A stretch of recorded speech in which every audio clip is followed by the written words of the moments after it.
Assalamualaikum semua. Perkenalkan, nama saya Muhammad Fikri Wira Pratama. Kalian bisa panggil saya Fikri. Jadi di sini saya akan menjelaskan sedikit tentang materi kuliah Manajemen Inovasi dan Kreativitas tentang inovasi terbuka.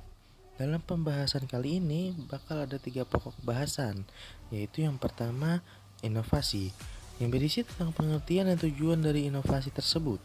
Yang kedua ada inovasi terbuka, yang berisi tentang pengertian, sejarah, model, strategi, serta kelebihan dan kekurangan dari inovasi terbuka. Nah, yang terakhir ada pembahasan tentang inovasi terbuka dan tertutup. Yang dibahas di dalamnya adalah tentang perbedaan dan perbandingan inovasi terbuka dan tertutup.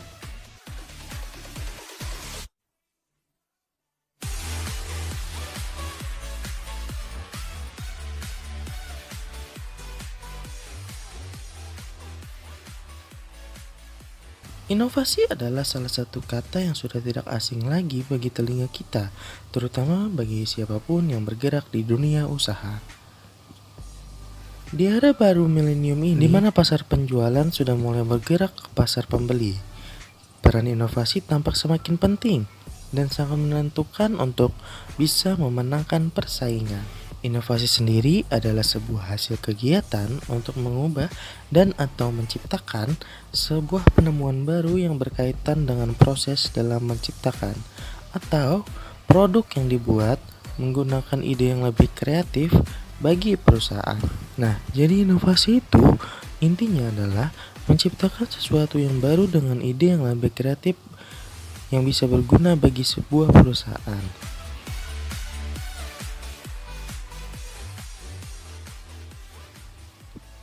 Tujuan inovasi.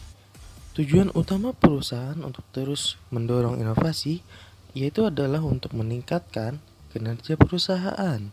Dengan inovasi, perusahaan akan tetap eksis dan melakukan perbaikan-perbaikan dalam proses produksi sehingga memberikan dampak positif perusahaan guna untuk bisa bersaing dengan perusahaan lainnya.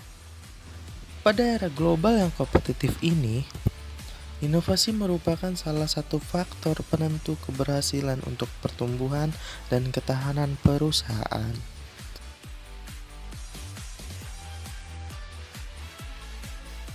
Open innovation atau inovasi terbuka. Inovasi terbuka adalah suatu proses di mana orang mencari dan mengkomersialkan ide inovatif yang berasal dari luar organisasi. Tujuan dari inovasi terbuka adalah untuk menciptakan kolaborasi yang erat dalam penelitian dan pengembangan desain dan pengembangan produk baru dan pengenalan pasar dengan pihak-pihak yang akan berbagi kepentingan bisnis dengan perusahaan. Dalam inovasi terbuka akan melibatkan sumber daya internal perusahaan antara lain karyawan dan peneliti internal serta pihak eksternal seperti konsumen, pemasok, dan peneliti eksternal untuk bekerja sama dalam melakukan inovasi.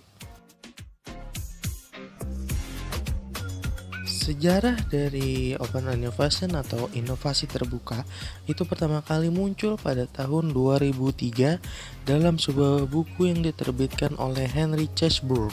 Model-model inovasi terbuka. Menurut Peter Choff dan Volkel tahun 2006 mengusulkan sebuah model 5 tahap berikut, yaitu yang pertama adalah mencari peluang, lalu yang kedua adalah mengevaluasi potensi pasar dan daya cipta. Yang ketiga adalah merekrut mitra pembangunan potensial. Yang keempat adalah menangkap nilai melalui komersial. Yang terakhir adalah memperluas penawaran inovasi.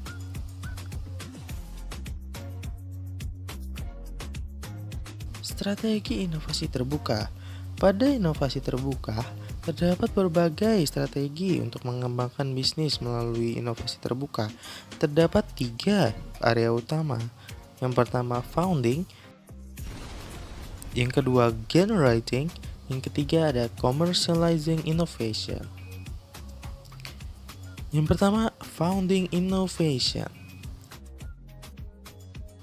Founding innovation adalah fokus pada pemberian bantuan Untuk semangat inovasi, founding innovation sendiri terbagi menjadi dua, yaitu innovation investor dan innovation benefactor. Yang kedua, generating innovation. Strategi ini memiliki 3 tipe, yaitu yang pertama innovation merchant, yang kedua innovation architect, yang ketiga ada innovation missionaries. Yang ketiga, commercializing innovation. Terdiri dari 2 macam, yaitu innovation marketers and innovation one-stop center. Kelebihan dan kekurangan inovasi terbuka. Open innovation menawarkan beberapa manfaat bagi perusahaan. Yang pertama, kelebihan inovasi terbuka adalah potensi untuk pemasaran viral. Kedua, terdapat potensi peningkatan produktivitas pembangunan.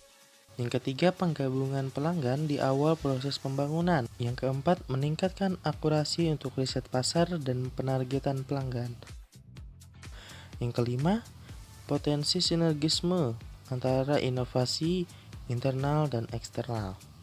Yang keenam adalah mengurangi biaya melakukan penelitian dan pengembangan.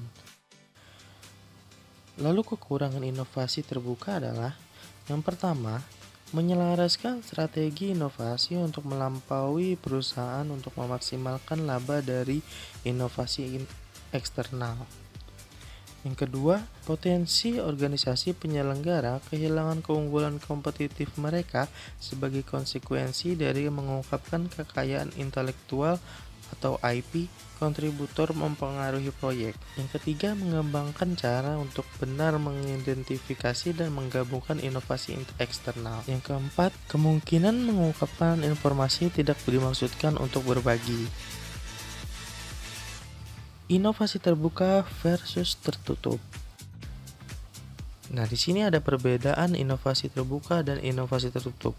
Yang pertama, prinsip inovasi tertutup itu adalah orang-orang pintar yang ada di perusahaan kami hanya untuk bekerja untuk kami.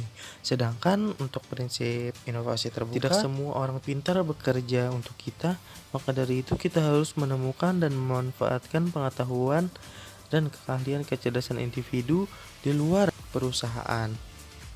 Lalu prinsip yang kedua yaitu dari inovasi tertutup ialah keuntungan perusahaan berasal dari R&D internal. Untuk itu kita harus menemukan dan mengembangkan serta memasarkan sendiri. Sedangkan untuk prinsip inovasi terbuka, dengan mengkombinasikan penggunaan R&D eksternal dan internal, perusahaan lebih dapat memaksimalkan inovasi yang signifikan. Lalu prinsip inovasi tertutup yang ketiga ialah jika kita membuat penemuan pertama kali, maka kita akan dapat pasar pertama.